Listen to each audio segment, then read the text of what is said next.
Il faudrait peut-être d'abord parler d'Alliance Atlantique avant de parler d'OTAN, parce que les deux choses sont différentes. L'Alliance Atlantique est une alliance, c'est un objet politique, c'est une alliance entre États souverains.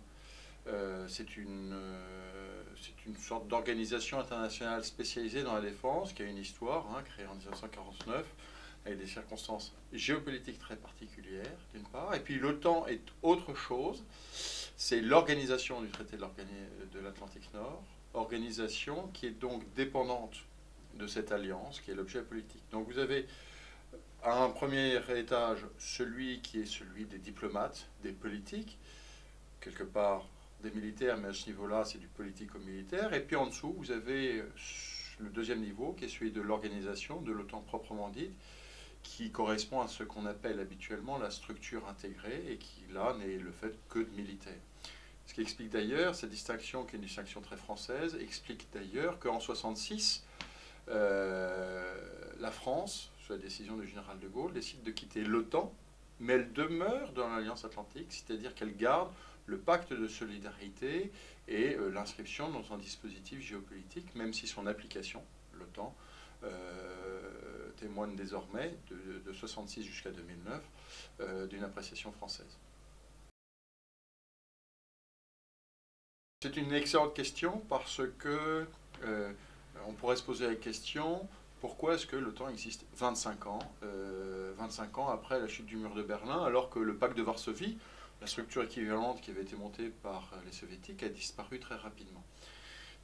C'est un peu l'objet de mon livre. Comment se fait-il que cette organisation ait survécu aux conditions qui ont présidé à son existence, c'est-à-dire en 1949, c'est-à-dire ce qu'on appelle la guerre froide.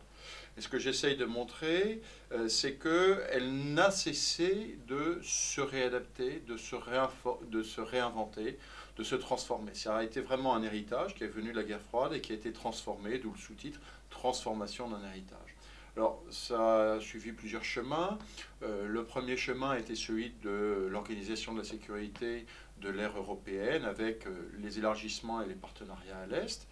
Le deuxième chemin a été celui de ce qu'on appelle justement tous les partenariats, c'est-à-dire une version un peu étendue, une alliance moins, ou un dialogue avec un certain nombre de pays, ceux du périmètre à l'est de l'Europe jusqu'en Asie centrale, ceux de la frange sud avec tous les pays du pourtour méditerranéen, et même un partenariat particulier avec les pays de la péninsule arabique.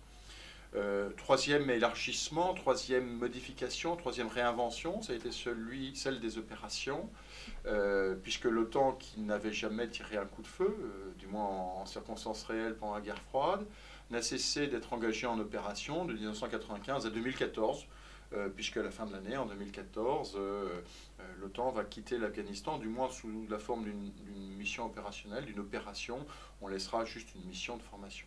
Et puis une dernière évolution qui a trait, j'allais dire, à l'évolution des questions de défense et de sécurité dans le monde contemporain, qui est celui de l'élargissement à ce qu'on appelle les actions civilo-militaires, aux guerres irrégulières, à ce qu'on appelle l'approche globale, et donc toute l'extension d'un certain nombre d'offres de l'OTAN qui ne sont plus simplement une offre militaire d'opération, mais de choses un peu plus compliquées.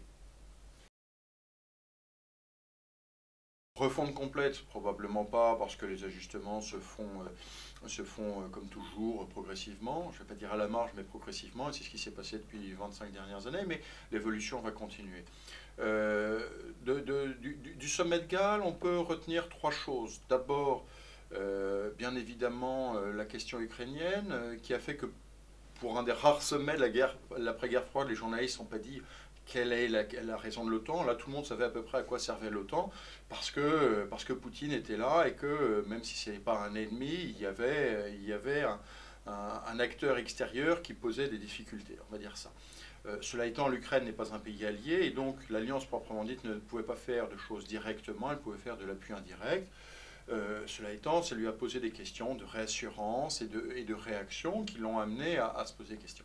La deuxième chose, parce que juste avant le sommet, il y a eu la décapitation, l'égorgement de journalistes, et notamment de journalistes américains, ça a été toute la question du Moyen-Orient avec l'émergence du groupe État islamique, à la fois en Irak et en Syrie.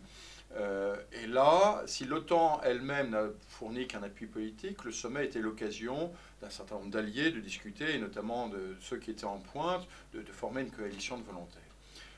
Et puis la troisième chose, ça a été des sujets plus structurels qui sont de trois ordres. Tout d'abord, la réaffirmation du lien transatlantique entre l'Europe et les États-Unis. Pourquoi? Parce que d'un côté, l'Europe est en déclin stratégique, et de l'autre, les États-Unis ont la fatigue de la guerre et puis sont en train d'opérer un pivotement vers l'Asie. C'était la première chose, donc il fallait les informer. De ce point de vue-là, les crises que l'on vient de mentionner ont été importantes, puisqu'elles ont rejustifié d'une certaine façon ce lien transatlantique. La deuxième chose, ça a été la fin du cycle expéditionnaire. Je vous l'ai dit à l'instant, l'OTAN termine l'Afghanistan à la fin de l'année, termine son opération en Afghanistan à la fin de l'année.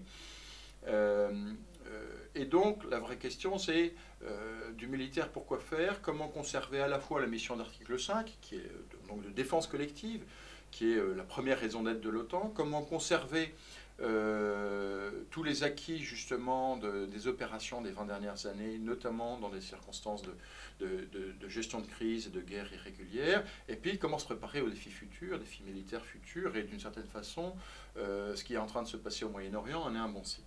Et puis la troisième chose, le troisième défi qui a été bien marqué quand même dans les déclarations, ça a été la question des ressources, parce qu'on voit bien que les Européens notamment désarment.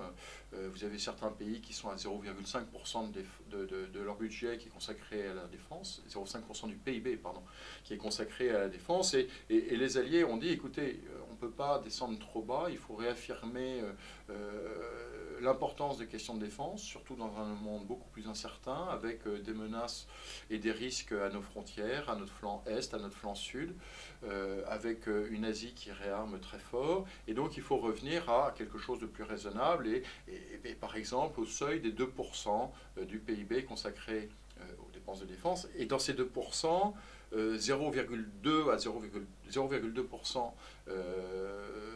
qui soit consacré aux dépenses d'investissement. Ce n'est pas simplement le fait que de payer des salaires, il faut aussi des capacités. Donc ces trois enjeux structurels n'ont pas forcément été vus par tous les journalistes, mais à mon avis, et pour revenir à votre question, c'est ceux qui, au-delà de l'écume de l'actualité, importante certes, qui a retenu l'attention, c'est ceux-là qui vont continuer à conduire la transformation de l'OTAN sur les années à venir.